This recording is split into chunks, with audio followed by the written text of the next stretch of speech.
شمایل سکول پښین هر کال د پرایویټ او د سرکاري سکولو تر مابین د فوټبال ټورنمنټ دی.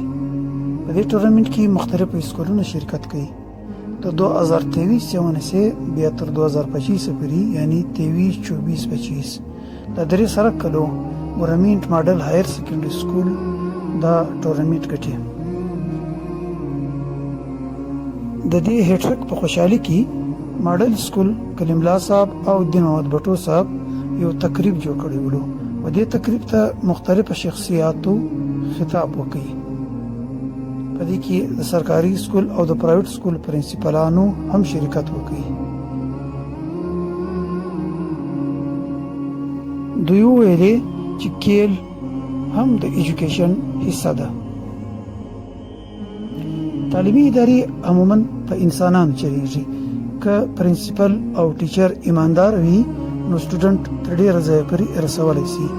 دا د ماډل سکول خوش قسمتي ده، بلکې د پښین خوش قسمتي ده چې د پښین ماډل هایر سیکنډري سکول پرنسپل کلیم الله صاحب یو ایماندار سړی دی. په دې کې تر ګوتو زیات کردار په کیل کې هم د دین محمد بټو صاحب دی. دین محمد بټو صاحب د کیل سره ډیره مینه لري.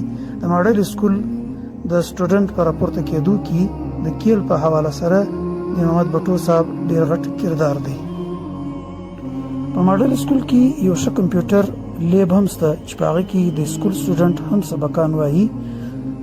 د کمپیوټر لیب یو 2 سټوډنټو د 3 کالو کارکردګۍ پر بنیاد باندې یو ډاکومنټري جوړ کړې و چې هغه په تقریب کې ښکارا کړه.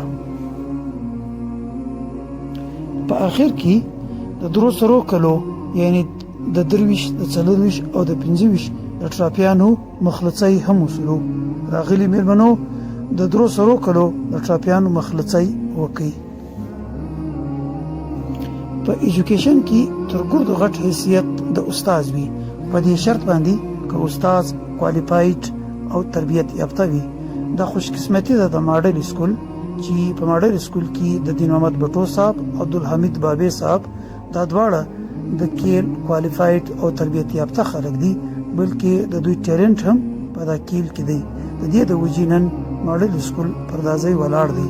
په دې کې موږ عبدالحمید بابی صاحب او د بټو صاحب شکریه ادا کوو.